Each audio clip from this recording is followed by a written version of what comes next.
আমি আর তখন কোনো রাজনৈতিক দলের প্রতিনিধিত্ব করব না, কোনো রাজনৈতিক দলের নির্দেশ মানার এখতিয়ার আমার থাকবে না, এবং কোনো রাজনৈতিক দলের বক্তব্য আমার এখানে উপস্থাপন করার প্রয়োজনও পড়বে না, সুযোগও থাকবে না।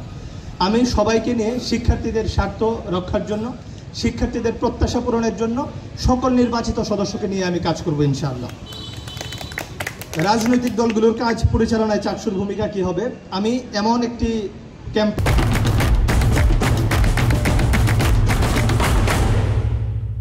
ক্যাম্পাস দেখতে চাই যেই ক্যাম্পাসে কোনো রাজনৈতিক দলের আধিপত্য থাকবে না, দখলদারিত্ব থাকবে না, সেটা হোক হলে, হোক ক্যাম্পাসে, হোক ক্লাসরুমে।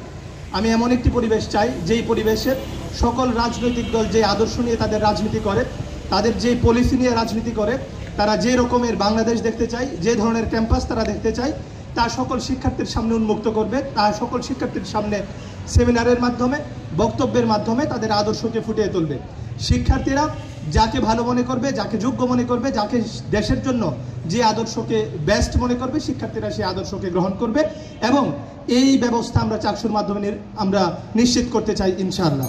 আমি সর্বপ্রথম চাকসুকে এবং আমাদের যে প্রতীক্ষিত যে সমাবর্তন, সেই সমাবর্তনকে আমরা একাডেমিক ক্যালেন্ডারে আমরা নিশ্চিত করতে চাই, যেন প্রতি বছর কোনো না কোনোভাবে চাকসু নির্বাচন এবং সমাবর্তন হয়।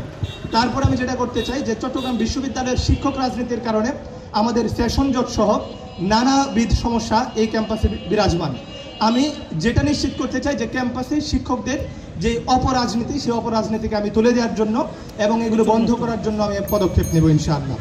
তারপরে আমি যেটা করতে চাই যে সিনেট সদস্য হিসেবে আমি এই ক্যাম্পাসের অভ্যন্তরীণ যত আয় ব্যয় আছে, কোন খাতে কত টাকা ব্যয় হচ্ছে, কিভাবে ব্যয় হচ্ছে, এবং এতে যদি কোনো দুর্নীতির কোনো লেশমাত্র থাকে, এর জবাবদিহিতা আমি সিনেটের মাধ্যমে আমি এই বিশ্ববিদ্যালয় প্রশাসনের কাছ থেকে আমি নিতে বাধ্য থাকবো, এবং এই জবাবদিহিতা আমি চট্টগ্রাম বিশ্ববিদ্যালয়ের সকল শিক্ষার্থীর সামনে আমি করবো ইনশাআল্লাহ। এই পৃথিবীর কোনো কিছুই চ্যারিটির বাইরে না, ওয়েলফেয়ারের বাইরে না।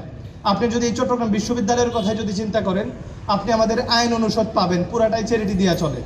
আপনি আমাদের বিজ্ঞান অনুষদ ভবন পাবেন, পুরাটাই চ্যারিটি দিয়া চলে। আপনি আমাদের শিক্ষকদের যে বাসগুলা দেখেন আপনারা, সেই বাসগুলাতেও দেখবেন চ্যারিটি দিয়া চলে। মেধাবী শিক্ষার্থীদেরকে প্রতি বছর বৃত্তি দেওয়া হয়, অধিকাংশ বৃত্তি দেওয়া হয় চ্যারিটি দিয়া। প্রত্যেকটা ধর্মগ্রন্থে বলা হয়েছে যে মানুষের পাশে দাঁড়ানোর জন্য।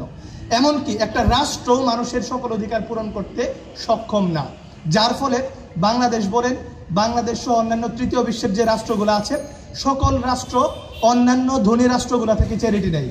রিসেন্টলি আপনারা দেখেছেন যে ঢাকা বিশ্ববিদ্যালয়ে যে হলগুলো হবে, হলও চীন থেকে চ্যারিটি নিয়ে চলছে। পদ্মা সেতু বলেন বা অন্যান্য যত রাষ্ট্রীয় স্থাপনা বলেন, সকল রাষ্ট্রীয় স্থাপনার মধ্যেই বিদেশি কোনো রাষ্ট্রের অথবা কোনো সংস্থা থেকে চ্যারিটি নিয়েই তারা চলে। সুতরাং আমি বলতে চাই যে চ্যারিটি কোনো মন্দ কাজ না। আপনি যদি বিশ্বস্ত হন, আপনার কাছেও মানুষ অর্থের সহায়তা দিবে যে আপনিও মানুষের পাশে দাঁড়ান।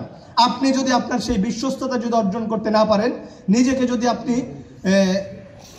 কি বলে এটাকে যদি প্রস্তুত করতে না পারেন, সততার পরিচয় দিতে না পারেন, তাহলে মানুষ আপনাকে বিশ্বাস করবে না অর্থ দেওয়ার জন্য।